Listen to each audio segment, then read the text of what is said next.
Olá, você aí que escuta a gente, que também vê a gente. Essa aqui é mais uma edição do Café e Chat, que a gente está começando aqui o nosso, até então, evento para discutir internet e sociedade do Instituto de Referência em Internet e Sociedade, o IRIS. E dessa vez a gente vem aqui com um formato novo para o nosso Café e Chat, né? Você aí que assiste a gente pelo YouTube consegue assistir a gente a qualquer momento. E também você pode ouvir o nosso áudio aqui pelas plataformas de podcast e agregadores. Então, essa é a primeira edição que a gente faz nesse formato, a gente espera aí que vocês gostem. Bom, como você já deve ter visto aí no título dessa edição, a gente está aqui para debater um pouquinho sobre como a gente pode estar mais seguro na internet.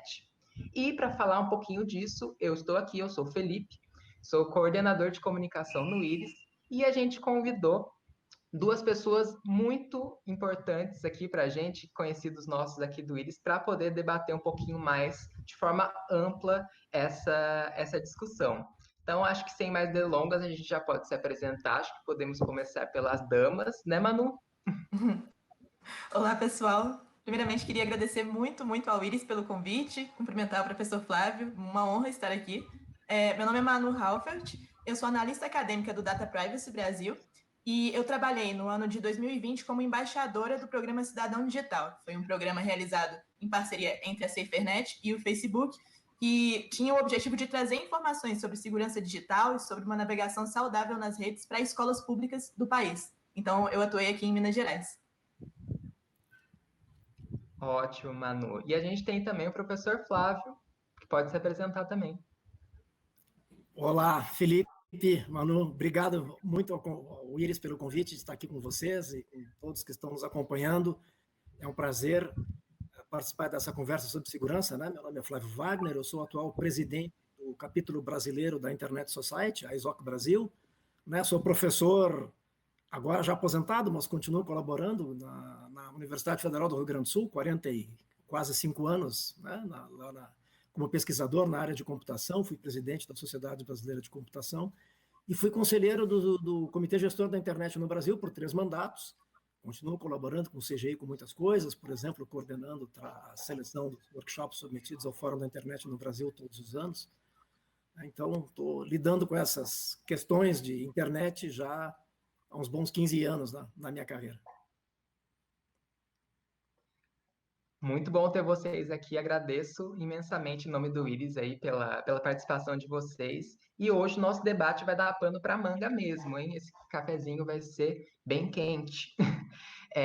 Bom, o ano agora é 2021, né? A pandemia ainda não acabou.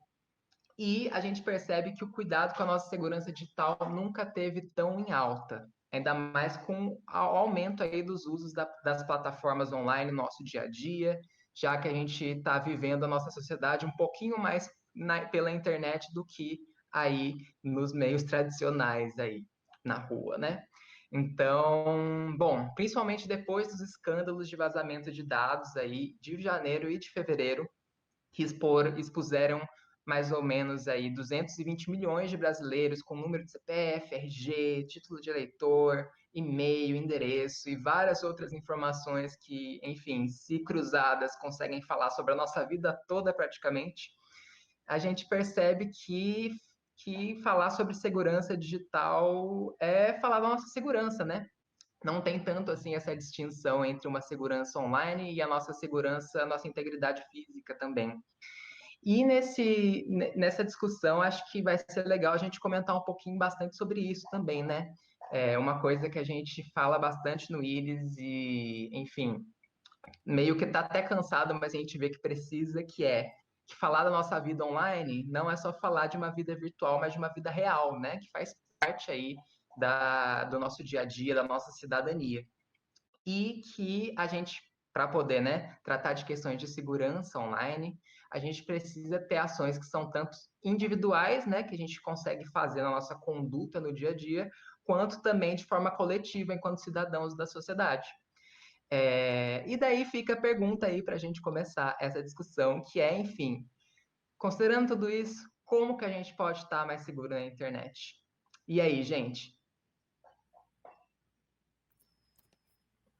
Bom, então vamos começar nosso bate-papo aqui.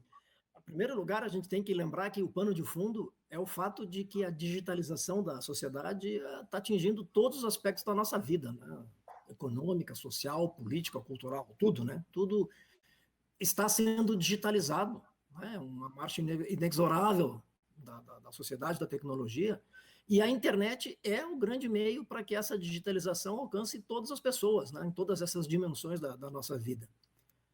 O que aconteceu a partir de 2020 com a pandemia foi apenas exacerbou essa tendência, né? Acelerou, talvez dramaticamente, processos que talvez levassem algum tempo a mais. Mas, né, teletrabalho, que era alguma coisa que era feita por poucas pessoas também, de repente virou o dia a dia de uma quantidade enorme de trabalhadores, né?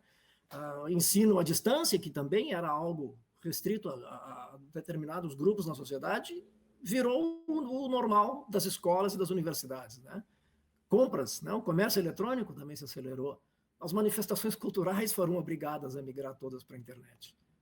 E aí, na hora em que toda a nossa vida, né, praticamente, né, no longo prazo, né, está migrando, e nesse último ano migrou rapidamente para a internet, o que a gente vê é que crimes cibernéticos é alguma coisa que já existia há bastante tempo, né? É tão antigo quanto a digitalização da sociedade, é tão antigo quanto a internet, e, na verdade, eles são apenas versões para a internet de crimes, na grande maioria, né, já existentes no mundo offline, agora potencializados por essa digitalização completa da sociedade. Então, são apenas variações de crimes como estelionato, né, crimes que são possíveis através do roubo, de falsificação de identidades. A gente vê que, no fundo, muitos desses crimes na internet são fortemente baseados em engenharia social, né, de oferecer coisas fantásticas para que a pessoa clique aqui, né, ou entre com alguma informação privada que não devia entrar, porque ela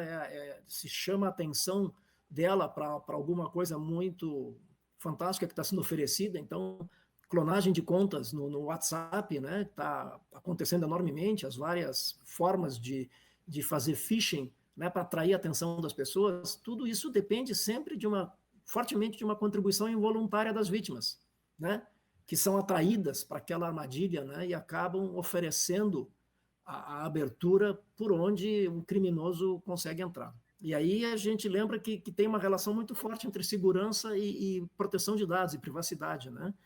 E cada vez mais nós temos aplicativos e plataformas que coletam grandes volumes de nossos dados pessoais. A gente voluntariamente, às vezes até sem perceber, entrega esses dados pessoais, e a gente com isso está aumentando a superfície de ataque, né, por onde pode entrar os criminosos, seja por vazamentos, né, como o Felipe citou aqui no início, né, que aconteceram 2 mega vazamentos recentemente no Brasil, tanto por esses vazamentos que podem ocorrer por falhas de segurança, ou por esses truques de engenharia social. Nossos dados estão aí sendo coletados em enorme quantidade e podendo vazar facilmente, né? E uma outra observação ligada fortemente à pandemia é o fato de que, na medida que pessoas passaram a trabalhar de casa, ou estudantes passaram a fazer suas tarefas de casa, começaram a usar em casa, por exemplo, profissionais de empresas ou de serviços públicos, né, a usar de casa remotamente ambientes que eles antes usavam internamente dentro da empresa, dentro de um ambiente controlado com recursos de segurança, firewalls e, né, coisas similares. Na hora que a gente vai para casa e tem que continuar acessando remotamente esses ambientes, mais uma vez a gente abre novas superfícies de ataque, novas oportunidades, né, para que o crime aconteça, para que os dados sejam interceptados, né, sejam desviados e assim por diante. Sim, é engraçado também, né, só comentando um pouquinho sobre essa questão dos crimes, que a gente percebe muito o uso do prefixo do cyber, né, cybercrimes, cyber, enfim, estelionato, cyber isso, cyber aquilo, e no fim das contas, né, é importante a gente sempre lembrar que, enfim, é crime do mesmo jeito, né, não é porque a cyber que é diferente no sentido de, enfim, da necessidade de tomar cuidado com aquilo. Que muda é o meio em que aquilo acontece, a forma como a gente lida com isso, mas é um crime da mesma forma, né?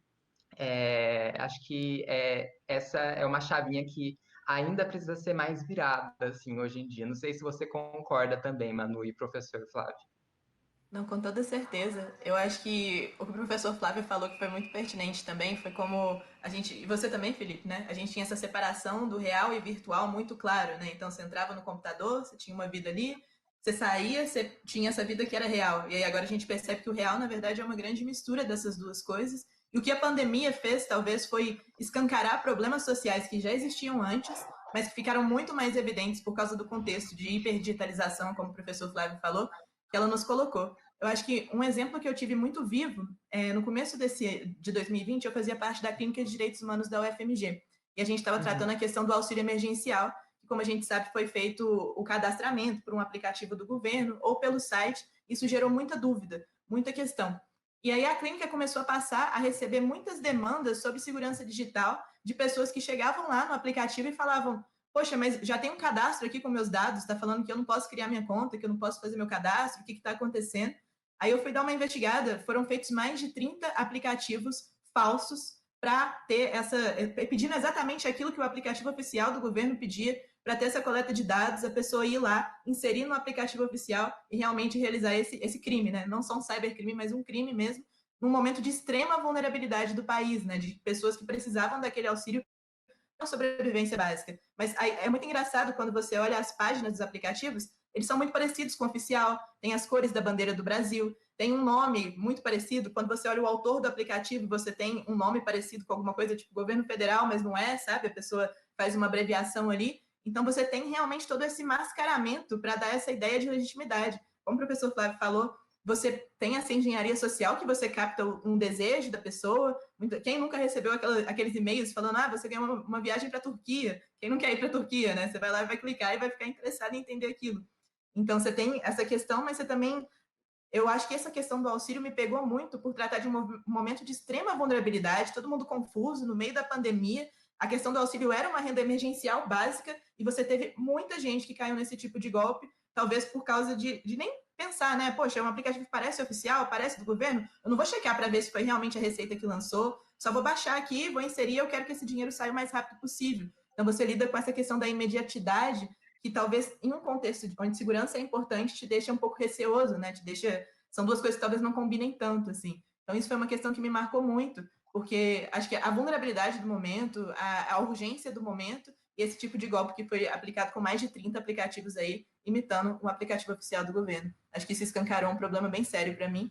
E o Felipe fez a pergunta de R$ 1 milhão já no começo, né? Qual que é a resposta para a segurança? Acho que são várias, a gente vai trabalhar um pouquinho aqui, mas uma coisa que eu acredito pessoalmente é você mostrar para as pessoas como que esses tipos de golpe acontecem. Então a pessoa realmente entender, poxa, por que uma senha forte é importante? E aí você realmente explicar qual que é o efeito de uma senha fraca, como que pode acontecer um ataque, uma invasão em conta. Ou, por exemplo, explicar como que as pessoas pegam esses dados fazendo esses aplicativos falsos, como que é realmente o passo a passo de uma pessoa que está cometendo esse crime. Eu acho que isso ajuda a gente a ficar talvez mais atinado, mais esperto, dar aquela olhadinha com esse conhecimento da informação de como que o mecanismo do próprio crime funciona. Então, isso é uma coisa que eu acredito pessoalmente nessa educação sobre uma cidadania digital, sobre uma segurança digital saudável, entendendo o mecanismo por trás daquilo que a gente quer combater. Com certeza. E falar sobre essa educação digital, né? Acho que vai ser um ponto que a gente vai tratar bastante aqui também, porque, assim, educação está na base de tudo mesmo, né? E a gente ter um letramento digital adequado é sinônimo da gente conseguir exercer a nossa própria cidadania online. E a segurança, falar sobre segurança não é diferente disso, né? E daí eu já puxo um pouquinho o gancho aqui, até para falar do motivo dessa nossa conversa estar sendo gravada agora em fevereiro, já no fim do mês, mas ainda em fevereiro, que fevereiro aí é o mês que acontece anualmente o Dia Mundial da Internet Segura, né? Ele foi criado aí pela rede InSafe lá da Europa e reúne atualmente mais de 140 países para mobilizar os usuários e as instituições em torno desse assunto, né, para poder garantir cada vez mais um uso mais livre e seguro da internet. Então, o Brasil também participa, né, principalmente aí junto com a SaferNet Brasil, e esse ano foi no dia 9 de fevereiro, já faz um tempinho já, mas, enfim, o mês todo aí contém várias discussões e está recheado de materiais sobre esse assunto. E é justamente sobre isso, né? A gente conversar um pouco sobre isso, sobre segurança na internet, para que os cidadãos online tenham cada vez mais noção, né, desses mecanismos aí, entender como que isso pode acontecer, como que esses golpes, enfim, tudo isso pode acontecer. E aí, ainda sobre isso, né, sobre esse eu chamo de mês da internet segura, porque para mim é fevereiro inteiro. Aqui no Iris a gente produziu conteúdo o mês todo. Como que a gente pode começar aqui a nossa discussão, né, falando um pouquinho assim, como que, acho que o professor Flávio pode ajudar a gente, como que a gente pode entender a evolução, assim, dessa preocupação com a segurança da internet, né? A gente vê aí que, por exemplo, o Dia Mundial da Internet Segura, ele já está aí há alguns anos, mas é relativamente uma coisa recente, né? Então, como que a gente pode entender para a internet, né, para nossa cidadania online, o desenvolvimento dessa preocupação? Pois é interessante isso, Felipe. Se a gente é claro que, na medida em que a gente tem essa multiplicação cada vez maior de aplicativos, plataformas, conteúdos, né, sites, né, que todos nós usamos agora diariamente como parte da nossa vida, o fato é que, infelizmente, muitos desses recursos, né, eles não são desenvolvidos tendo segurança como uma prioridade. Né? O projeto destes aplicativos, plataformas, sites, etc., muitas vezes vão acrescentar segurança lá adiante, como um passo adicional de projeto. Né? Eu sou um profissional da área de computação, né? Eu sei o quão isso é uma coisa errada, né? Tem que se fazer segurança por projeto, né? O que se diria security by design, em inglês, né? Levar em consideração os aspectos de segurança desde o início, mas isso não é muito verdade para muitos desses aplicativos e sites com os quais a gente está, plataformas que a gente está mais acostumado a lidar. Né? Pode ser que no futuro isso mude, eu acho que isso faz parte dos esforços que todos nós temos que fazer, né? de letramento, de capacitação, de chamar a atenção da importância disso. Então, muitas vezes, num aplicativo, se a gente pensa numa rede social, para ela o mais importante é a usabilidade, né? É atrair o usuário, é garantir o engajamento do usuário. Então, todo esforço de projeto de software, de projeto de interface com o usuário, para garantir, né, que aquilo vai ter o máximo de usuários possível. E, de repente, segurança é terceiro, quarto nível de prioridade. Então, isso também é curioso de ver historicamente, né, porque quando a internet começou lá na década de 60, 70, né, inicialmente uma rede para ligar diferentes nodos numa comunidade acadêmica nos Estados Unidos e alguns órgãos de governo, se imaginava a internet como uma coisa que conectava pares, pessoas iguais na internet e pessoas que se conheciam olho no olho. Né? Eram os responsáveis por diferentes laboratórios da universidade, diferentes centros de pesquisa de governo. Essas pessoas se conheciam, elas confiavam intrinsecamente umas nas outras, de modo que quando se pensou nos princípios de ter uma internet aberta, única, flexível, esses eram os requisitos e não segurança. Então já no nível da infraestrutura da internet, muitos aspectos de segurança tiveram que ser adicionados muito tempo depois, na medida em que a internet começou a juntar uma quantidade muito grande de pessoas, de subredes, né, de novos atores que não se conheciam mais. Isso expandiu para a humanidade inteira. Então, foram sendo feitos sucessivos ajustes, né, na infraestrutura da internet, por exemplo, né? E aí a gente discute muito, né? É natural, a gente quando pensa em internet, pensa rede social, pensa plataformas como Google, pensa sites, mas a internet não é isso, né? Isso são aplicações em cima da internet. A internet é muito mais, é alguma infraestrutura enorme que está por baixo, e nessa infraestrutura também há problemas sérios de segurança, né? Que talvez não sejam percebidos pelo usuário comum final, né? O cidadão que quer usar os aplicativos, quer acessar os conteúdos, né? Mas há problemas sérios de segurança, né? O sistema de nomes de domínio, o DNS, né? Ele é um protocolo que permite, né, converter os nomes de domínio dos sites em números IP, né, que dão a localização exata das máquinas aonde uma informação vai ser procurada. E existem vários também crimes, vamos chamar assim, associados a abusos do DNS, né?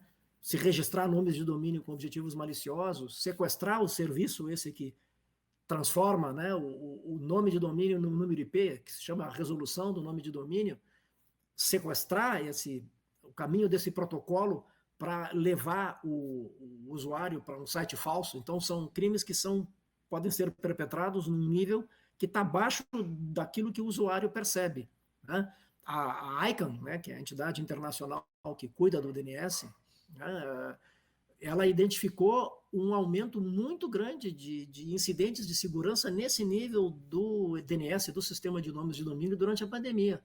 Né? Muitos nomes de domínio registrados diariamente que quase certamente tinham objetivos maliciosos, né, de conduzir usuários para sites falsos, né, fazendo phishing, etc. Né? O roteamento, né, o caminho que uma mensagem segue na internet para chegar de um dispositivo até outro, né, em diferentes países e passa por várias subredes de diferentes atores privados, também pode-se fazer ataques né, maliciosos no nível do roteamento das mensagens, fazendo elas seguirem o caminho errado, né, e indo parar no lugar indevido, e com isso se sequestrando a informação de um usuário, né, que estava dirigida para um site seguro e vai parar em outro lugar. Então, na verdade, nós estamos meio que correndo contra a máquina, né? Quer dizer, tanto no nível da infraestrutura está tendo que se agregar recursos de segurança com o tempo, porque eles não estavam lá originalmente, né? Porque não havia sido pensada a segurança como sendo um problema grande da internet no início. E também no nível dos aplicativos, dos sites e tudo mais, segurança é uma coisa que veio depois, né? Quando se criou o HTTP, né? Que é a web, que é uma aplicação em cima da internet também, HTTP, né? Que é um protocolo, né? Para transferir todo o conhecimento de um site web, né? Ele não foi desenvolvido pensando em segurança, né? O HTTPS, que é a versão com segurança do protocolo HTTP, é muito posterior, teve que ser feito depois, né? Então, a gente está um pouco correndo atrás da máquina, né? A segurança tem que passar a ser uma prioridade fundamental na cabeça de todos, que não só dos que usam, mas dos que desenvolvem a internet, dos que oferecem a infraestrutura, para que isso passe a ser uma qualidade intrínseca da internet. Muito interessante essa sua análise, professor.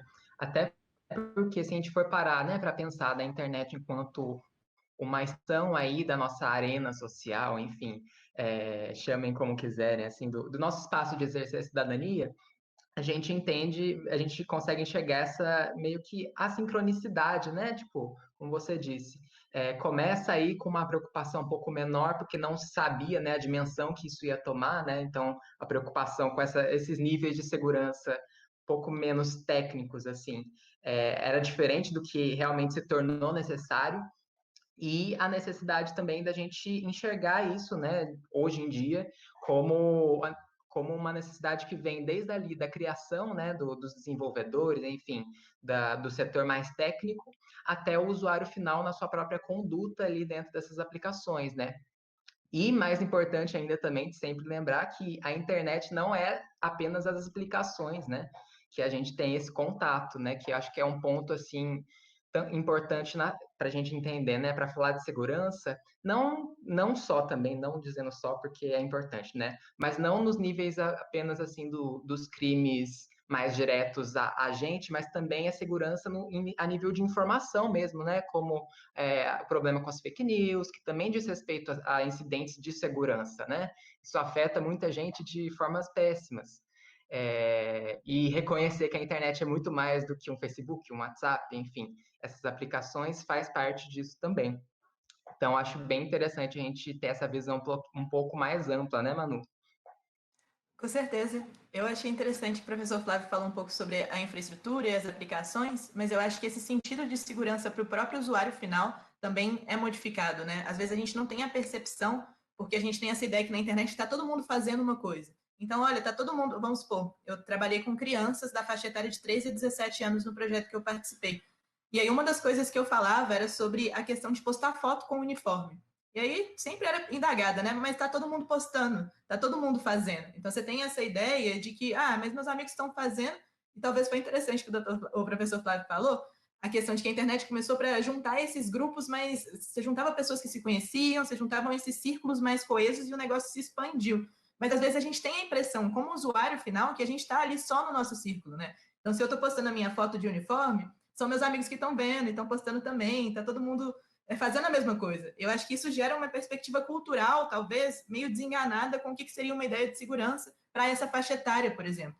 Então, eu acho que isso foi uma das coisas que a gente batia muito na tecla de, olha, outra coisa, outro exemplo, CPF para os meus pais é uma coisa assim, você não dá em lugar nenhum, é uma coisa muito importante. CPF é um negócio que você armazena, ele te identifica, é uma coisa super pessoal.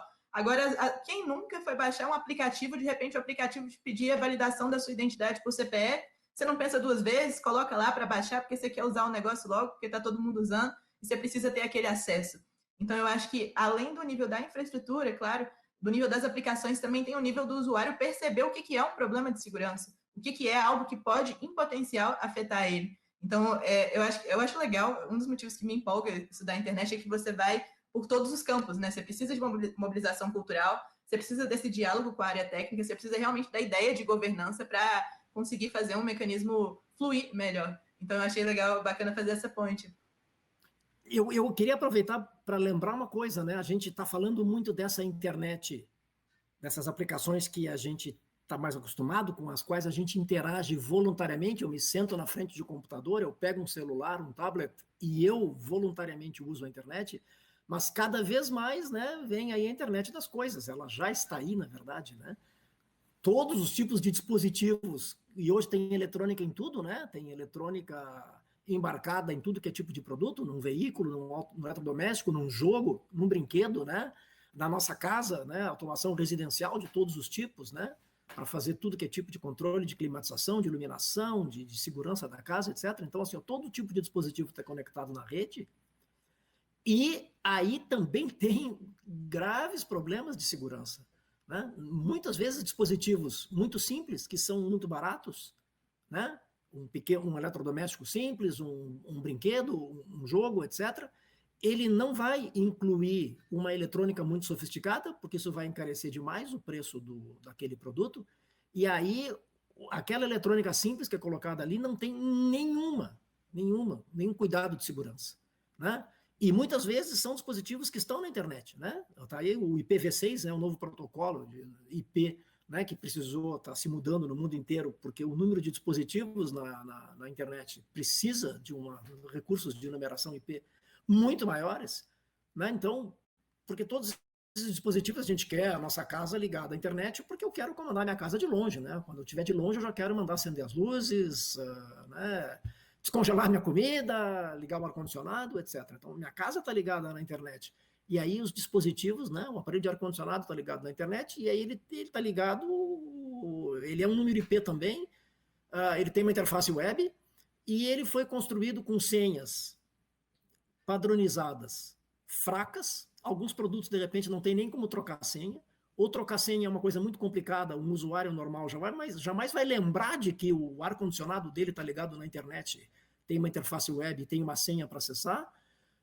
De repente, os produtos saem de fábrica com senhas padronizadas, conhecidas, que são iguais para todo mundo, e aí esses dispositivos são amplo espaço de ataque para serem invadidos, né, porque estão na internet, podem ser encontrados na internet, né, se conhece, né, episódios de ataques de negação de serviço de grande escala, em que, né, milhões e milhões de dispositivos domésticos simples foram, né, lâmpadas e todo tipo de dispositivo foram simplesmente transformados num exército para atacar sites, por exemplo, para derrubar um site, né?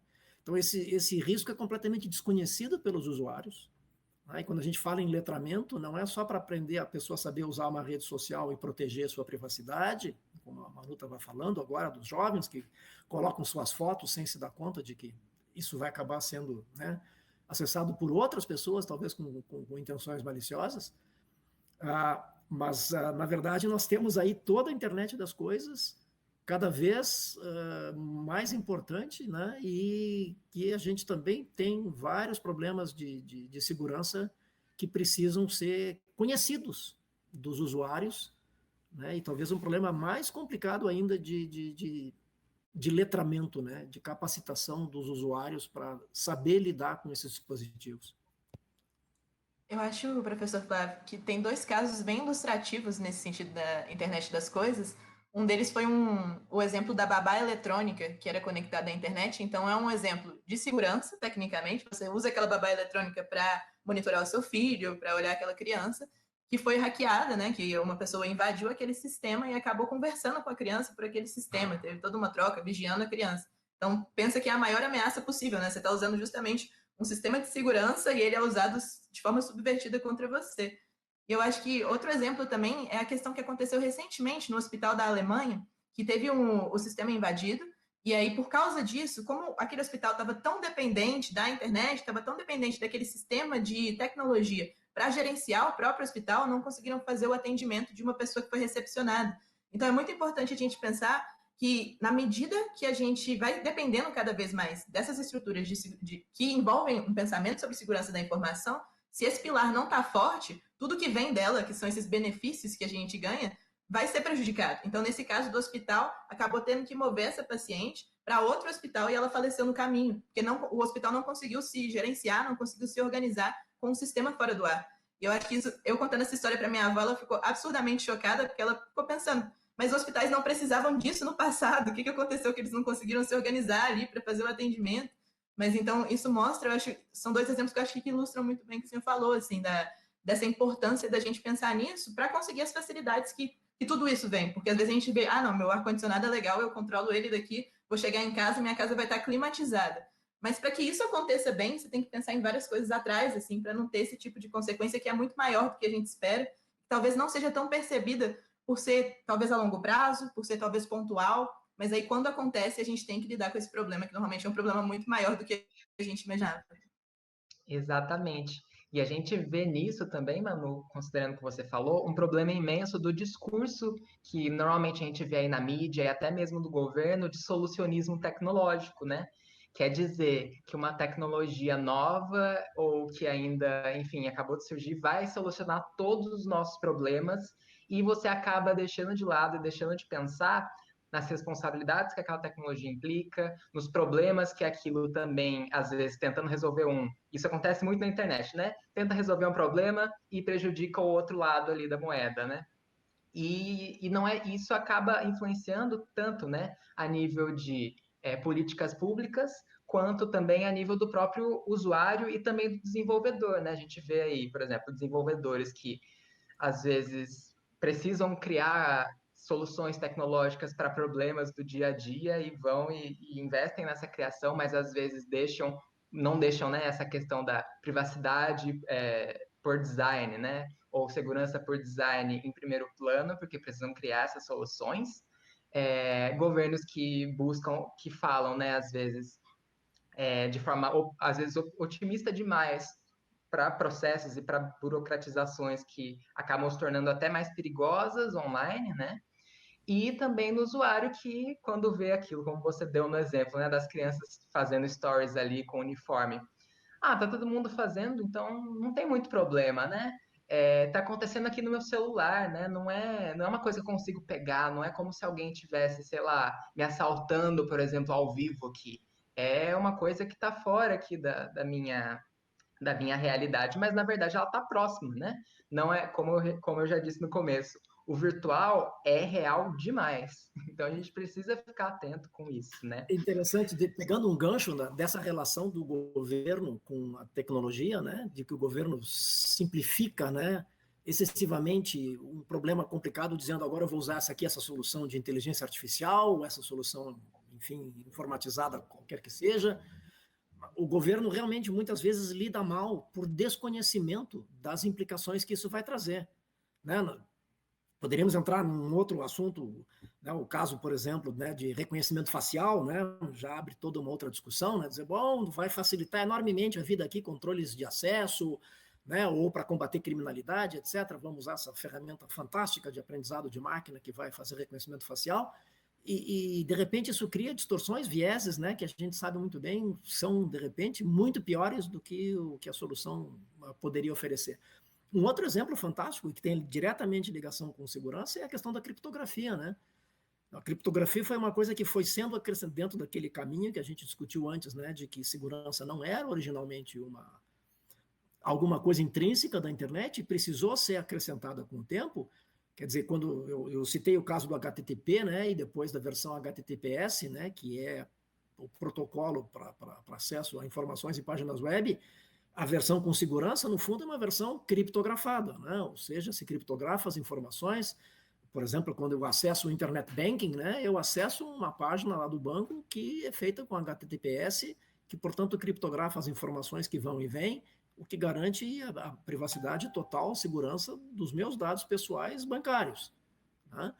Então, criptografia é base de Internet Banking, ela é base de todos os esquemas baseados em certificação digital, comércio eletrônico, ninguém vai comprar alguma coisa numa loja online e expor os dados do seu cartão de crédito se não tiver uma conexão criptográfica. Né? Governo eletrônico, todos, né? O site da Receita Federal ou qualquer outra coisa. Então, criptografia é essencial para aspectos hoje muito importantes da vida das pessoas, né? No comércio eletrônico, no governo eletrônico, no Internet Banking e assim adiante. E aí, criptografia é a base também de privacidade nas comunicações. Mas, no fundo, são os mesmos algoritmos criptográficos, são as mesmas soluções tecnológicas. Né? E elas são soluções mundiais. O algoritmo criptográfico está lá escrito no livro. A gente compra o livro, está lá o algoritmo. Né? O segredo está na chave criptográfica, que essa tem que permanecer, né, segura e secreta. Tá? E aí, o que os governos querem?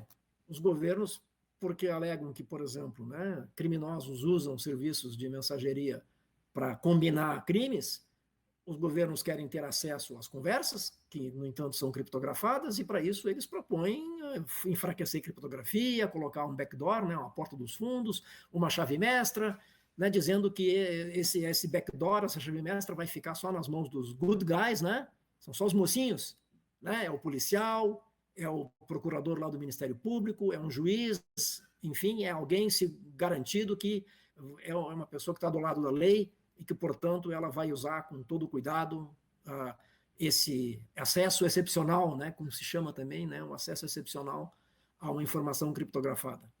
Então, os governos não percebem, né, e isso, a comunidade europeia está discutindo isso agora, né, uma diretiva lá para realmente enfraquecer a criptografia por causa da alegada do combate à criminalidade. Mas a solução vai sair muito pior, né?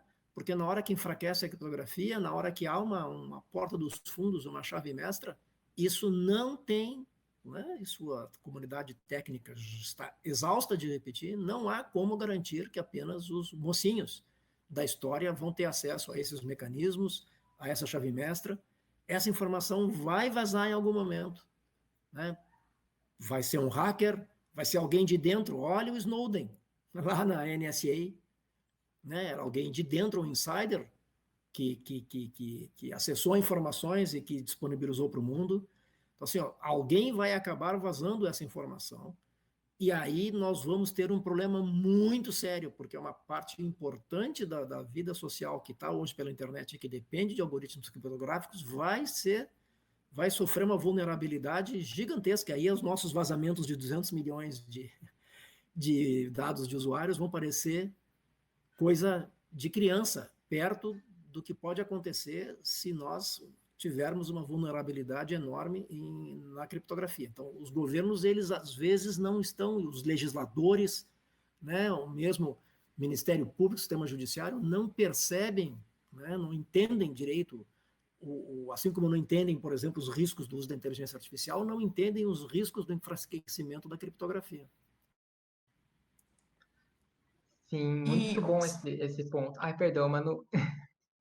Pode falar, fica à vontade. Ah, tudo bem. Sim, muito bom esse ponto, professor. Inclusive, eu aproveito também, né, já que a gente está falando de criptografia, para fazer aqui o nosso jabá, o nosso mesmo, né? Que é do Íris em parceria com a Internet Society, que a gente está com um projeto de pesquisa agora, relacionando aí privacidade com criptografia, a importância dessa tecnologia, né? Para quem quiser conferir um pouquinho mais, pode entrar lá no site do Íris, que a gente tem, né, de forma transparente lá todos os projetos que a gente está participando, e logo, logo a gente vai ter aí algumas publicações e também um curso relacionado aí à criptografia e ainda mais a letramento digital, né? Porque como o professor mesmo comentou aqui, o que falta é conhecimento a respeito disso. E eu acho que, inclusive, Manu, você consegue dar vários exemplos da necessidade desse letramento hoje em dia para a gente, né? Falar de segurança, falar de criptografia, não tem como sem falar desse passo fundamental para a inclusão digital, né? Claro, com certeza. Então, só apresentar um pouquinho mais. Eu só queria fazer um último comentário sobre a fala do professor, que eu achei muito interessante, mas de como que esses conceitos são flexibilizados em cima de uma ideia, às vezes, muito inocentemente debatida no amplo de mocinhos, né? De existir um bem e um mal a ser combatido, e as consequências não são analisadas. As áreas cinzentas que esse debate é criado não são analisadas. Eu me lembro muito dos debates sobre o conceito de segurança nacional. A gente cria esse grande conceito de segurança nacional e aí você consegue colocar várias coisas lá dentro, fica se perguntando, né, no contexto do Brasil, qual que é o respiro que eu tenho que dar para fazer uma análise de segurança nacional, para entender melhor esse contexto mesmo, entender melhor, vamos supor, as condições de um movimento social que se organiza via WhatsApp, por que criptografia é importante. Acho que várias coisas entram no debate, mais do que só perseguir criminosos se organizam nas redes. Então, eu queria dar essa perspectiva um pouquinho. Sobre essa questão de educação, eu queria até falar um pouquinho mais do Cidadão Digital, que ele foi esse projeto totalmente mentorado pela SaferNet, selecionou 15 jovens do Brasil todo aí para a gente fazer essas ações falando sobre segurança digital. A gente discutia criptografia nas aulas com alunos de 13 a 17 anos de escolas públicas do Brasil inteiro. Então, a gente tinha gente lá na Bahia, pessoal de Brasília, do Amapá, a gente tinha um pessoal variado aí fazendo essas ações, entrando em contato com as escolas. A gente teve um apoio muito legal de várias secretarias de educação, especificamente a Secretaria Municipal de Educação de Belo Horizonte me ajudou muito no desenvolvimento dos trabalhos, nas parcerias, e foi legal que o que a gente fez com a secretaria daqui de BH? A gente passou para eles um formulário que eles distribuíram para todos os profissionais de educação de Belo Horizonte, para entender o que eles queriam saber numa live sobre esse tema, segurança digital. E aí a gente viu que, como tinha um campo aberto, apareciam coisas diversas. A gente viu muitas invasões, às vezes feitas pelos próprios alunos. Eu sofri uma invasão numa aula que eu estava dando uma aula no Google Meet, um dos alunos pegou o link e jogou num grupo de gamers. E aí, de repente, a sala foi invadida por gamers, a gente bloqueava, excluía, a pessoa entrava da mesma maneira. Então, isso foi bom até porque eu me atinei que eu mesma precisava aplicar mais forte as dicas que eu estava dando, né? Porque foi a primeira vez que aconteceu. Mas às vezes a gente mesmo cai na inocência de falar, ah, não, até agora foi tranquilo, então vai ser tranquilo.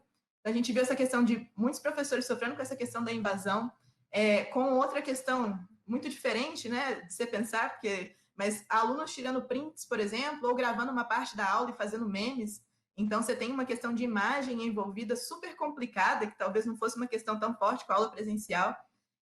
E uma coisa que eu percebi, talvez, que eu considero que a secretaria estava tentando se envolver nisso, estava tentando auxiliar, mas como a pandemia foi muito de repente, você vê alguns professores que passaram a vida toda lecionando na sala de aula, fazendo esse tipo de tarefa, de repente tendo que adaptar a aula inteira, adaptar tudo, ensinar para os alunos como usar a plataforma, que talvez nem eles mesmos saibam como usar tão bem. Então, eu acho que teve essa dificuldade que pesou muito o emocional dos professores, foi uma coisa que eu senti, sabe? Era um cansaço, uma tentativa de entender como lidar com uma invasão, como lidar com os problemas que os alunos perguntavam da internet. E eu acho que às vezes fica essa sensação de, eu sou mais velho, esses meninos entendem muito mais que eu da internet. Então, eles que deviam estar me ensinando. Mas uma perspectiva que a gente sempre tentou trazer é que tem alguns princípios éticos, alguns princípios de uso da internet que um professor vai saber ensinar. Talvez aquela pessoa... Eu tenho uma priminha de 3 anos que ela domina o celular já, ela joga jogos e etc., mas talvez não tenha essa perspicácia de pensar, poxa, para quem que eu vou mandar essa informação minha? Para quem que eu vou mandar essa foto? Então, a gente tentava trazer essa perspectiva para os professores nas discussões em sala de aula. Então, uma coisa, o professor Flávio gosta desse assunto que eu vi, mas invasão de WhatsApp, clonagem de WhatsApp. Eu fiz essa pergunta em todas as aulas que eu dei, foram mais de 50 aulas aqui em Minas Gerais. Em todas as salas, alguém tinha sofrido clonagem de WhatsApp. Então, a gente vê como é importante fazer essa explicação desses assuntos, falar como não cair, né? Porque são assuntos, às vezes, que parecem básicos, mas não são, assim. As pessoas estão vivendo isso diariamente, as pessoas estão convivendo com isso, todo mundo conhece alguém que já viveu isso.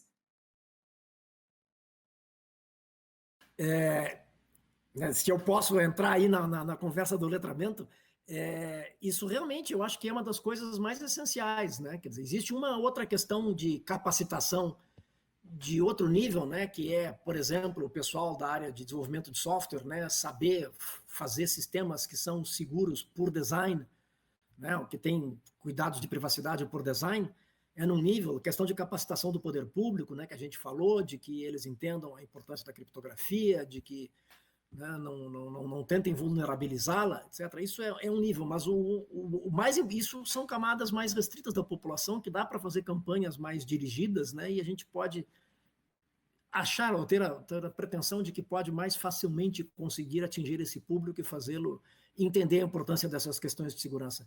Mas realmente o grande desafio está na sociedade em geral, né? Como é que nós vamos explicar para a nossa sociedade, né, como é que se usa adequadamente a internet? Não é só a questão de segurança, né? A Manu falou bem, tem questões éticas importantes, né? O NIC BR, né?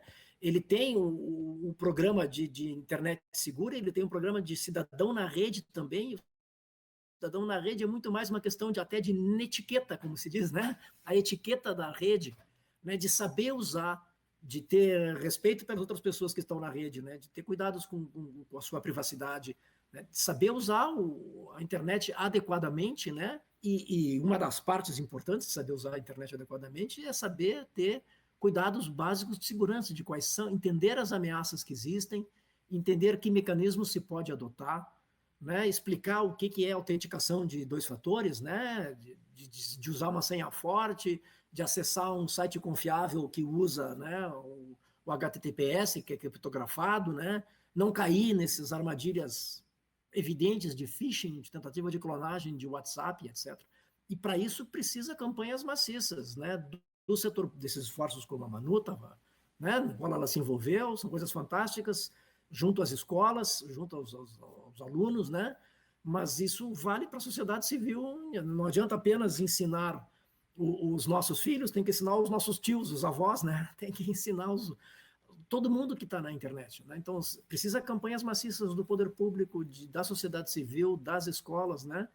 Existe uma reportagem que passou na televisão algum tempo atrás, fantástica, né, da Finlândia. Claro que a Finlândia não é o Brasil, né, infelizmente, né, é uma sociedade muito menor, mais homogênea, com um nível de escolaridade muito mais alto, mas e não foi exatamente no contexto de segurança, mas foi no contexto de fake news, né, como nas escolas faz parte do currículo escolar, desde muito cedo, as crianças entenderem o que significa buscar informação com com o apoio da internet. E quais são os cuidados básicos para perceber que uma informação é confiável, que uma informação é de uma fonte confiável, que aquilo não é fake. Então, assim, ó, são crianças aprendendo essas coisas básicas, né, para que depois, quando adultos, né, eles sejam adultos muito mais responsáveis no combate, por exemplo, à desinformação, à fake news. Isso valeria para a segurança, provavelmente, né, a reportagem que eu vi na televisão era sobre os aspectos de combate à fake news na educação escolar. Provavelmente eles devem ter também em relação a outros aspectos de uso da internet, como questão de segurança também. Isso tinha que fazer parte, de alguma maneira, eu não digo necessariamente o currículo da escola, né? Não sou um especialista em educação infantil, mas talvez de uma atividade extracurricular, né, que as crianças têm que ter, né, desde cedo, para entender essas coisas, né? A Manu falou bem, no fundo, muitas vezes em casa são os filhos, né, que ensinam os pais como usar a internet, como usar serviços que foram digitalizados, né? E de repente são as crianças que podem trazer da escola essa informação, esses cuidados, né, o conhecimento dos riscos e passar isso para as famílias, né? Questões de privacidade, né, a mesma coisa, né? Ensinar isso desde a escola, né? Conhecimento sobre os dados que os aplicativos, as plataformas coletam, por que eles coletam, né? Que usos eles vão fazer disso, né? Quais são os riscos de vazamento, de uso malicioso desses dados, né? Saber dar preferência a serviços, aplicativos, sites que evitam coleta massiva dos dados, que protegem os dados pessoais de maneira bastante clara, que é transparente para a gente. Então, são esforços muito grandes que uma sociedade inteira tem que tomar, mas a sociedade inteira tem que perceber que esse é um desafio que temos que enfrentar juntos. Com certeza. Professor Flávio, um comentário sobre isso que eu achei muito legal. Eu acho que foi a perspectiva que a SaferNet adotou. Então, aproveitando para fazer uma divulgação também, a SaferNet está oferecendo um curso de capacitação para professores com base nos temas do cidadão digital. E uma coisa que eu acho que foi uma sacada, assim, brilhante, foi pensar que o que a gente falou no começo da conversa, né, que o mundo real e o virtual são só um. Então, a ideia dessa capacitação é você poder incluir temas dentro das disciplinas de biologia, de química, você trabalhar o digital, você trabalhar a tecnologia, você trabalhar a segurança dentro de um mundo interdisciplinar, de um mundo transdisciplinar, na verdade, né? Porque realmente a gente está vivendo isso. Então, vamos supor, a gente pega o assunto de fake news. Às vezes, quando você está dando história, você está falando lá sobre Dom João, a gente tem uma das primeiras histórias de fake news aqui no Brasil, de desinformação, né? Que era uma propaganda política contra o Dom João, de pintar ele como aquele cara meio bufão, com as asas de galinha frita, que era todo esfarrapado e tudo. Isso foi realmente uma imagem pública criada na época que poderia ser uma analogia para você tratar fake news dentro da sala de aula.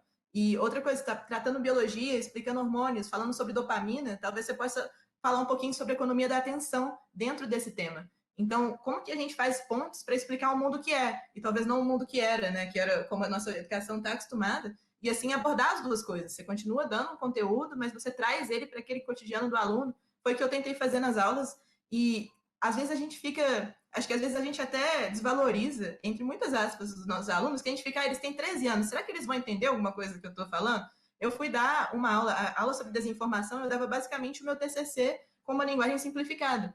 E o pessoal de 13 anos arrasava nos debates, eles participavam, eles falavam, vou contar para minha mãe, com a minha tia não tem jeito porque ela não aceita. Então, eu acho que a gente tem que olhar para esses jovens mesmo como esses multiplicadores que o professor Flávio falou, com esse muito potencial mesmo. Então, eu acho que novamente, eu divulgo, né, para quem quiser ter acesso a esse material, você pode se inscrever no site cidadãodigital.org.br, é a capacitação e é tudo com base na BNCC, na Base Nacional Comum Curricular, essas maneiras de integrar esses assuntos do mundo da tecnologia com esses assuntos que a gente já estuda na escola. E eu acho que isso é uma perspectiva muito legal, podia ser realmente disseminada aí na maneira como a gente vê educação aqui no Brasil.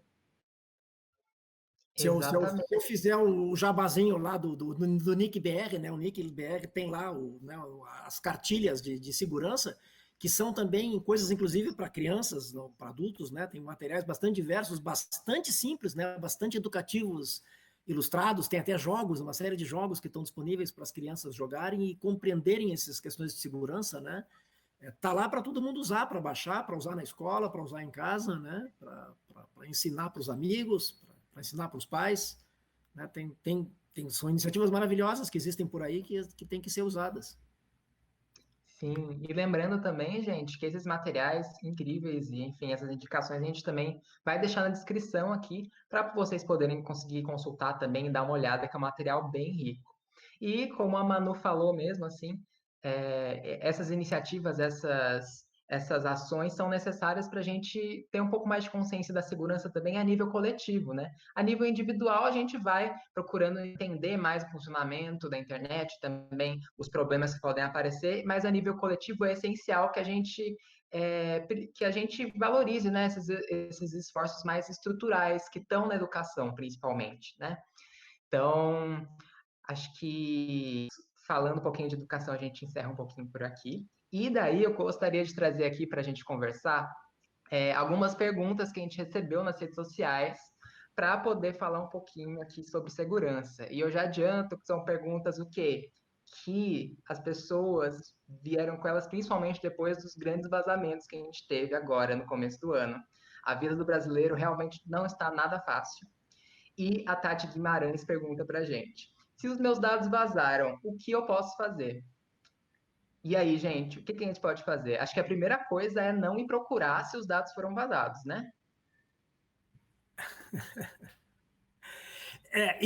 Andou rolando por aí, né? Um link de um site que a gente podia entrar lá com os dados da gente. Era mais um lugar para colocar os dados e os dados serem expostos, mas enfim, né? Então eu não quero entrar no mérito se aquele site lá era seguro, era confiável, era honesto, etc. Mas realmente eu acho que o primeiro cuidado que tem é evitar entrar em algum site para tentar verificar se os seus dados foram vazados, que pode ser, na verdade, apenas mais um lugar que está querendo capturar os nossos dados pessoais, né? Então, a menos... De novo, uma regra de ouro que eu digo é assim, ó, não confiar em anúncios, sites e links e etc., que dizem que estão nos ajudando e que veio porque o tio passou pelo grupo do WhatsApp, recebeu por não sei aonde, etc. Gente, é a regra básica de verificar de onde vem uma informação. Informação que vem sendo repassada por grupo de WhatsApp, né? Um link de um site que vai dizer para ti se seus dados foram vazados ou não, e onde é que foram vazados. Isso é extremamente perigoso. Então, nunca clique em links, né, que não vêm de uma fonte confiável. Eu diria assim, com toda a crítica que se possa querer fazer à grande imprensa, mas eu diria assim, se um grande jornal de grande circulação nacional fizer uma matéria sobre esse assunto e disser, ó, existe um site confiável do governo federal, né? Tá aqui o link dele, você pode entrar nesse site, esse site toma todas as precauções, é criptografada a informação, etc. O seu dado não vai ser exposto, etc.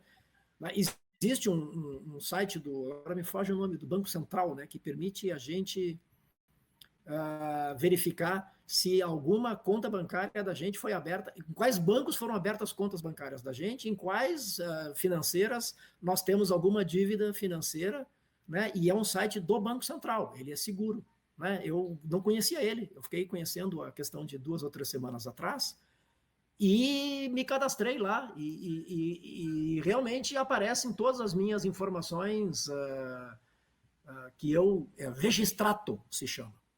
Registrato. E este é confiável, ele é do Banco Central. Então, assim, o primeiro cuidado para saber se os dados foram vazados, não acesse qualquer dado, qualquer link, qualquer site que alguém disse que, né?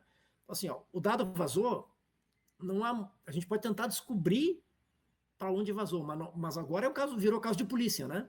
Se alguém usou teu CPF, tua identidade para abrir uma conta bancária ou em algum lugar, ou para fazer um empréstimo nas Casas Bahia ou no Magazine Luiza em algum lugar, o mal está feito, né? É claro, a gente pode tentar ser ressarcido desse eventual prejuízo, limpar o nome, né? Vai ter que talvez ir na polícia, fazer boletim de ocorrência, etc, etc, né? Solução mágica não existe. Agora que os dados estão circulando pela internet, é difícil dizer nós vamos conseguir limpar a internet, o direito ao esquecimento dos meus dados pessoais. Eu não vou conseguir exigir que a internet esqueça meus dados pessoais que vazaram e que estão sendo vendidos no submundo da internet agora. Tá? Eu acho que 2 dicas mais práticas. Uma é que muitas pessoas, depois desse vazamento de dados, começaram a receber ligações de telemarketing, começaram a receber esse tipo de iniciativa.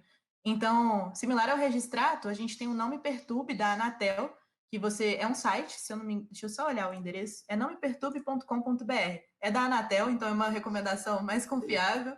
Então, para quem estiver ouvindo, pode consultar. Lá você pode cadastrar o seu celular e ele notifica tanto bancos quanto lojas e outras empresas de telemarketing para não te perturbarem, ou seja, parar de ficar ligando com essa ligação spam. Muita gente fica se perguntando... Notifica as operadoras de celular também para pararem de fazer telemarketing, né? Isso, perfeito. E muita gente se pergunta, o que é essa ligação que eu recebo o dia todo, eu atendo e aí de repente desliga. Normalmente essas empresas de telemarketing, elas disparam várias ligações ao mesmo tempo. Se você é a primeira pessoa que atendeu, a sua ligação passa. Se você não é, não passa. Então muita gente está se perguntando, isso é um incômodo que muita gente tem, então já recomendo o Não Me Perturbe. E a outra dica é tomar muito cuidado também com informações que você recebe. Estava falando com o pessoal aqui no começo, né?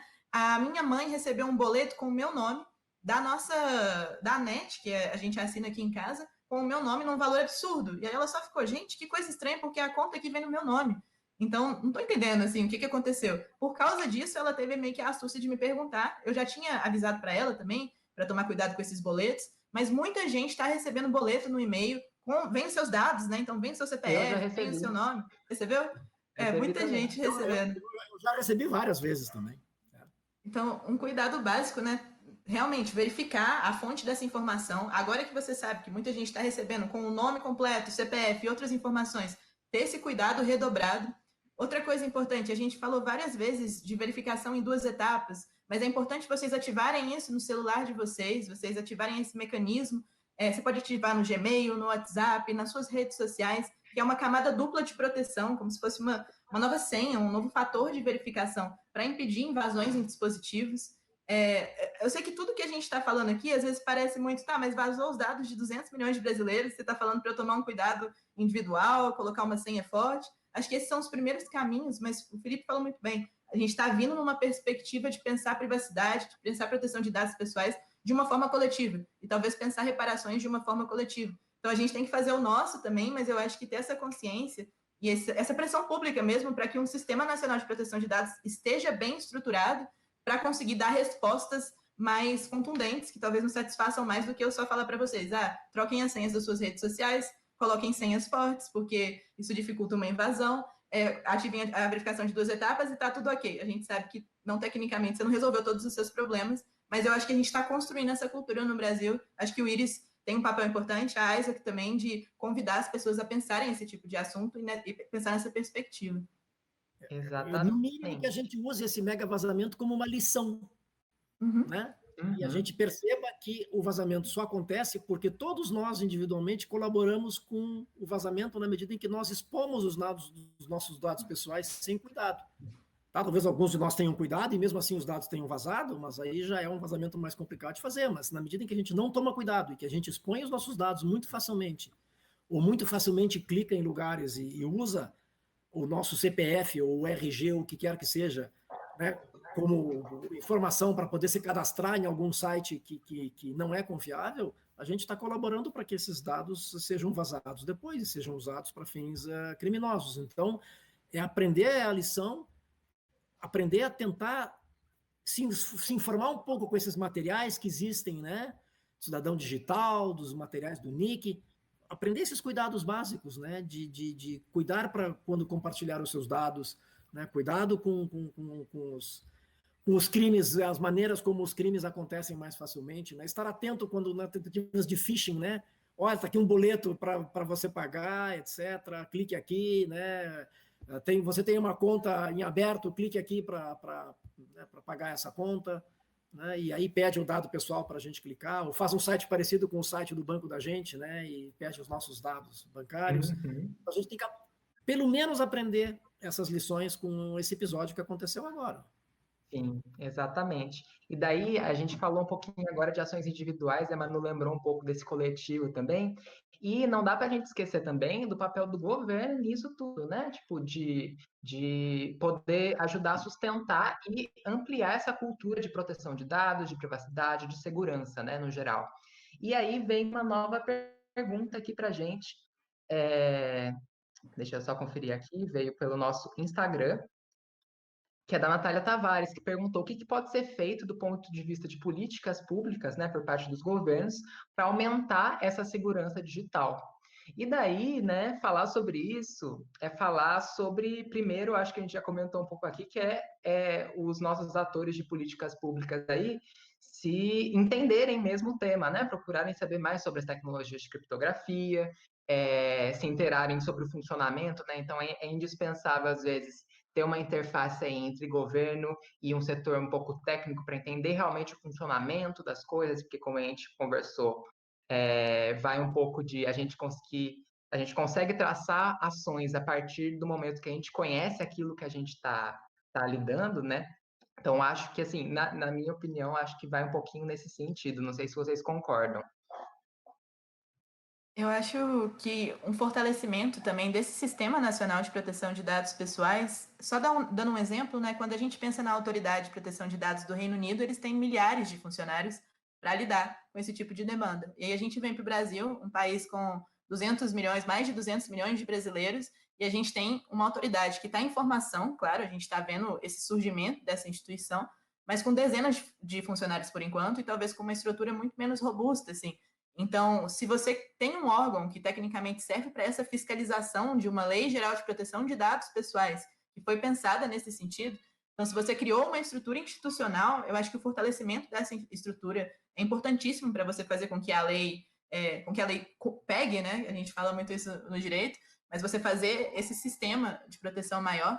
Óbvio que eu não posso deixar de mencionar essa questão disso ser tratado como uma política de educação do próprio governo, isso tinha que estar incorporado pelo MEC, tomar isso.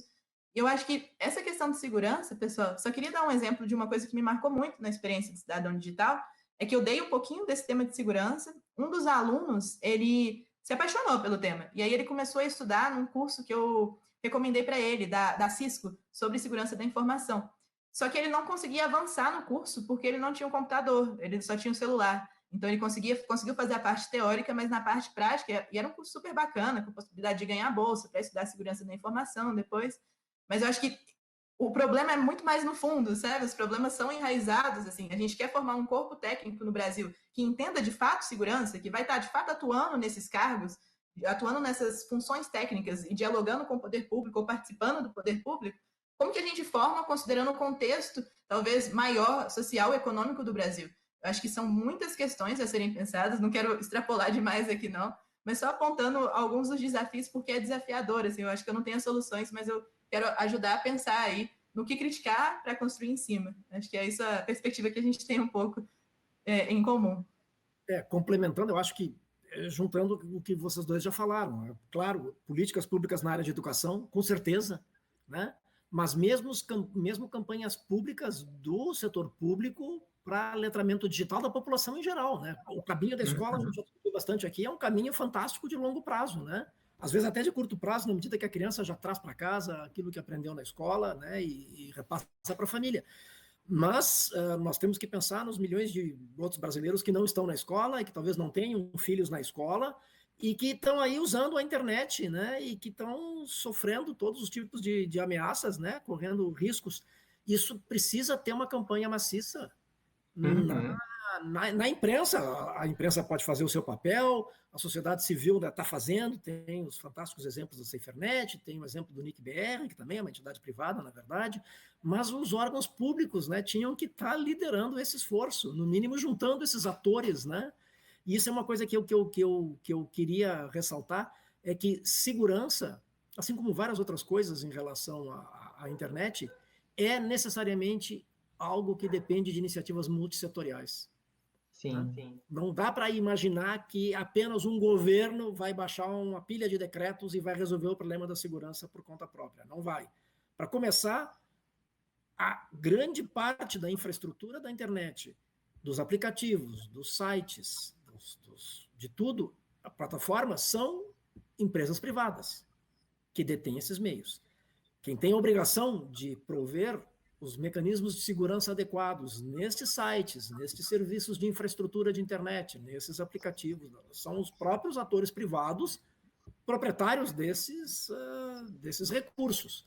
Então, o setor privado tem que ser bem capacitado, né? Eu falei de internet das coisas antes. Se o fabricante da babá eletrônica não tem a menor ideia de questões de segurança e expõe, né, facilidade para um hacker invadir a babá eletrônica que a gente tem no quarto dos filhos, esse é um problema do fabricante. O fabricante devia ter um dispositivo de segurança muito mais adequado. Então, assim, nós temos que também capacitar o nosso setor privado e ele tem que, por iniciativa própria, perceber que ele tem um papel muito importante a desempenhar em todos os níveis para a segurança. Sociedade civil, fazendo as campanhas fantásticas que fazem, fazendo mais ainda. Né, a comunidade técnica, o NIC-BR e outros, né, a Internet Society, que eu represento, né, que tem um monte de materiais de divulgação sobre criptografia, sobre segurança e internet das coisas no site, é só entrar lá, né, www.internetsociety.org, está cheio de coisas bacanas lá. As universidades, né, a comunidade científica, né, que tem que também trabalhar esses assuntos todos, e o governo. Mas o governo não vai conseguir fazer as coisas sozinho. Ele tem que liderar, às vezes, né? Ele tem que trazer os atores, ele tem que oferecer os meios, ele tem que, de repente, fomentar com recursos públicos, né, o desenvolvimento de projetos, né, que possam avançar essas questões de segurança, ou fornecer os incentivos corretos para que as empresas, né, se vejam obrigadas ou incentivadas a adotar os mecanismos de segurança adequados. Então, fazendo políticas públicas adequadas, não fazendo as leis erradas, né? Não enfraquecendo a criptografia. Então, acho que é um esforço multissetorial, né? Os vários setores da sociedade têm que estar juntos, trabalhar de forma articulada, né? Para que as coisas avancem. Nenhum setor vai resolver nada sozinho. Muito bem pontuado, pessoal. Inclusive, professor, eu agradeço a sua menção, já que a gente já se encaminha aqui um pouco para a conclusão aqui, que é justamente isso, né? A gente falar sobre como a gente pode estar mais seguro na internet, a gente falar sobre um esforço que é conjunto, que é um esforço que, por muitas vezes a gente pensa, né? Começar ali no individual, na forma como a gente se comporta online, né? Assim como eu não vou pegar o meu meu CPF e via pública para todo mundo olhar, eu não vou digitar ele em qualquer site só porque todo mundo está digitando. Também é necessário esses esforços coletivos e dos diferentes setores, aí cada um dentro da sua necessidade, né? Da necessidade que a gente tem enquanto sociedade. Então, o setor governamental aí prestando atenção na questão da conscientização da população junto com a imprensa, também na questão legislativa, né? E atento também ao funcionamento técnico da rede, que também exige aí esses parâmetros de criação de aplicações, e, enfim, de estruturas que tenham privacidade, tenham segurança por design, né? Sejam feitas já com isso pensando, diferente do que era lá nos primórdios da internet, como o professor Flávio falou, né? A gente já está em 2021, sabe? Vamos começar a pensar isso já no começo. E também a gente pensar sobre essas ações e as nossas responsabilidades também, né? Uma coisa que eu fiquei pensando bastante, assim, em relação à educação digital e ao letramento, é que normalmente os governos falam muito isso, e também a gente ouve muito da questão de educar as crianças e os jovens também, mas a gente não pode esquecer que na pandemia, por exemplo, a minha avó teve o primeiro contato com o celular enfim, esses tempos atrás me mandou mensagem com link de vírus, sabe? Então, é um esforço que ele tem que ser conjunto, ele é multissetorial, né? Como a gente fala sempre nas questões de governança da internet, e que exige aí ações a longo prazo enfim, construir uma cultura de segurança. Então, assim, por mais que a gente vê aí pela internet listas de coisas que você pode fazer para melhorar a sua segurança digital, mude senhas e etc e tal, a gente tem que estar também atento ao nosso papel de cidadão, né? De estar fomentando essa cultura, de, por exemplo, pessoas que moram na sua casa, que são mais velhas às vezes, não têm tanta noção de chegar junto e explicar algumas coisas, né? Não esperar, às vezes, o pior acontecer para poder fazer isso, né? Que a gente vê muitas ações paliativas, mas muitas vezes poucas ações de realmente construir essa cultura. Então, acho que, assim, para além dessas dicas mais práticas, uma coisa que a gente fica aqui como resposta a essa pergunta, né? De como estar mais seguro na internet, é a gente participar de um movimento para tornar a internet mais segura, junto com todo mundo, né? Bom, acho que é isso, pessoal. Então, assim, gostaria de agradecer imensamente a participação de vocês. Acho que essa conversa foi, assim, muito, muito esclarecedora e muito interessante, que a gente vê muito, assim, uma coisa mais prática, às vezes, para falar de segurança, e a gente acaba esquecendo que envolve muita coisa além do que trocar senha, né? E usar a verificação de 2 fatores. E eu gostaria de agradecer mesmo a participação de vocês e sintam-se sempre à vontade para contar com eles para o que vocês precisarem. Obrigado, Felipe. E eu acho que sim, podemos encerrar fazendo uma conclamação para que todo mundo, né, se engaje nisso, né? Considere o seu pequeno esforço, por menor que seja, numa grande, né, campanha nacional a favor de cuidados de segurança, de privacidade, de bom uso da internet como bom cidadão. A gente citou aqui ao longo, né, dessa nosso bate-papo várias iniciativas muito bacanas que existem, né? A sociedade civil está cheia de movimentos fantásticos, né? Que as pessoas podem se agregar ou simplesmente se informar e se tornarem replicadores, multiplicadores daquilo, ou realmente se engajar, né? Passarem a ser atores, né? Precisa desse olhar do cidadão comum, né? Porque é ele que está aí usando a internet, se expondo aos riscos, é ele que percebe talvez melhor do que um pretenso especialista, né? O que está acontecendo, né? E onde estão os riscos. Então, eu acho que um grande chamamento para que a sociedade inteira, todos os setores, né, se considerem atores importantes nessa luta que é permanente, né? É uma questão de longo prazo, é como educação, né? Isso nós não vamos resolver no curto prazo, nós vamos precisar de um esforço de longo prazo concertado entre todos nós. Agradecer o Felipe e o Iris novamente pelo convite, e acho que bem na linha do que o professor Flávio falou, acho que talvez a gente esteja nesse momento da necessidade de furar a bolha da governança. Eu sinto isso um pouco, porque às vezes a gente fica discutindo muito entre a gente, pessoas que têm opiniões parecidas e um pensamento crítico. Só fazendo uma analogia, por exemplo, eu me graduei em Direito, e no começo tinha a bolha do direito digital, a galera que discutia digital, que andava sempre junto e não sei o quê. De repente, hoje, todas as disciplinas incorporaram temas do digital, porque como a gente falou várias vezes, digital e real são a mesma coisa. Então, engajar essas pessoas também no debate crítico. Então, aquela pessoa que está estudando direito civil, um aspecto de personalidade, chamar e falar, vamos discutir um pouquinho de segurança, vamos discutir um pouco de infraestrutura, vamos entender um pouco esse debate aqui também. Eu acho que isso de furar a bolha, de realmente começar um movimento maior, que o movimento já está aí, né? Mas expandir esse movimento em nível de discussão do Brasil é importantíssimo, é um negócio que eu acredito para a vida, assim. Então, é isso mesmo. Fazer a conclamação junto do professor Flávio aqui. Então é isso, gente. Vamos ficar todos juntos aí para a construção de uma cultura mesmo de segurança na internet. Para você aí que ouviu a gente, espero que vocês tenham gostado dessa conversa, desse cafezinho com a gente aqui. Como eu já comentei, é um evento do Iris que a gente faz mensalmente. Então, mês que vem tem mais uma discussão aí para gente. E eu peço para você, se você estiver vendo a gente pelo YouTube, se inscreva aqui no canal, deixe o seu joinha, compartilhe com uma pessoa que possa gostar do assunto. E se você está ouvindo a gente pelas plataformas aí de áudio, de streaming no Spotify, não deixe também de se inscrever aqui para receber quando a gente lançar os próximos podcasts. Tem aí áudio para quem gosta de áudio, vídeo para quem gosta de vídeo. Isso não é desculpa para não fortalecer uma cultura aí de segurança digital. Então, mais uma vez, muito obrigado, professor Flávio, muito obrigado, Manu, e a gente se vê aqui no Iris no próximo Café Chat. Um abraço a todo mundo aí. Um abraço, gente. Tchau. Tchau, pessoal.